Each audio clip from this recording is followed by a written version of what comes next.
अफजाल अंसारी चुनाव जीतकर लोकसभा तो पहुंच गए, लेकिन लोकसभा में कदम तक नहीं रख सकते। अब समाजवादी पार्टी अपना सिर पकड़कर बैठ गई है और सोच रही है कि टिकट देने का क्या ही फायदा हुआ, इससे बेहतर तो किसी और को टिकट दे देते। अब लोग सोच रहे हैं कि आखिर सपा क्यों परेशान है और क्यों अफजाल अंसारी संसद में कदम तक नहीं रख सकते।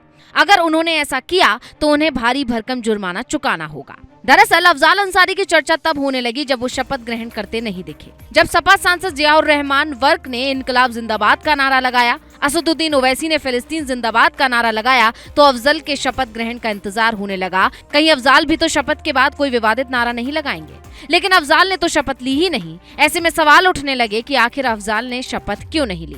समाजवादी पार्टी से गाजीपुर सांसद अफजाल अंसारी लोकसभा में तो नजर आए, लेकिन उन्होंने शपथ नहीं ली। जब इस बारे में हमने जानने की कोशिश की तो सामने आया कि अफजाल अंसारी के शपथ न ले पाने की वजह कोई और नहीं बल्कि कानूनी दांवपेच ही है। दरअसल अफजाल अंसारी को गैंगस्टर के एक केस में 4 साल की सजा सुनाई गई थी। इस आदेश के कारण उनकी लोकसभा सदस्यता चली गई थी। अफजाल अंसारी ने इसके खिलाफ हाईकोर्ट में याचिका दाखिल की है, लेकिन वहां से कोई राहत नहीं मिली। इसके बाद वो सुप्रीम कोर्ट गए थे। बता दें कि 14 दिसंबर 2023 को सुप्रीम कोर्ट ने अपने आदेश से उनकी सदस्यता तो वापस करा दी, लेकिन कुछ पाबंदियां भी लगा दी। इसमें कहा गया कि अफजाल अंसारी सदन की कार्यवाही में हिस्सा नहीं ले सकते। कोर्ट के इसी आदेश को आधार बनाकर लोकसभा सचिवालय ने अफजाल को नए सदन में शपथ के लिए नहीं बुलाया। अब सवाल है कि ऐसे हालात में अफजाल अंसारी का क्या होगा।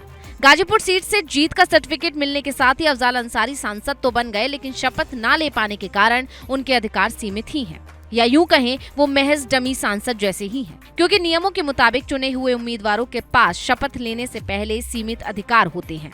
वो संसद की किसी बहस का हिस्सा नहीं बन सकते। यहाँ तक कि संसद की चर्चा में शामिल होने या संसद में कोई टिप्पणी करने का अधिकार भी उनके पास नहीं होता।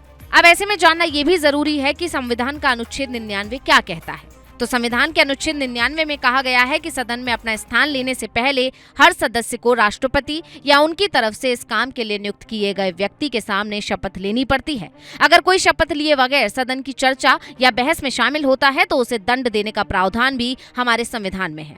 अनुच्छेद 104 के मुताबिक अगर कोई व्यक्ति अनुच्छेद 99 के तहत बिना शपथ लिए या जानते हुए कि वो सदस्यता के लिए अयोग्य है या उसे विधि द्वारा ऐसा करने से प्रतिबंधित किया गया है, सदन में सदस्य के रूप में बैठता है या मतदान करता है, तो उसे प्रत्येक दिन के हिसाब से 500 रुपए का जुर्माना देना होगा। ऐसे में अब सब कुछ टिका है हाईकोर्ट के फैसले पर, जिसमें 2 जुलाई को आखिरी सुनवाई रखी गई है। वहीं इन सब के बीच अखिलेश यादव अब कोर्ट के आदेश की व्याख्या के लिए लीगल एक्सपर्ट्स की हेल्प लेने और इस मामले को फिर से सुप्रीम कोर्ट ले जाने की तैयारी कर रहे हैं। वहीं दूसरी तरफ विरोधी पक्ष इस पर हमलावर है और अखिलेश यादव अफजाल पर जानबूझकर जनता को धोखा देने का आरोप लगा रहे हैं। इसलिए कहा जा रहा है कि समाजवादी पार्टी अफजाल को टिकट देकर पछता रही है।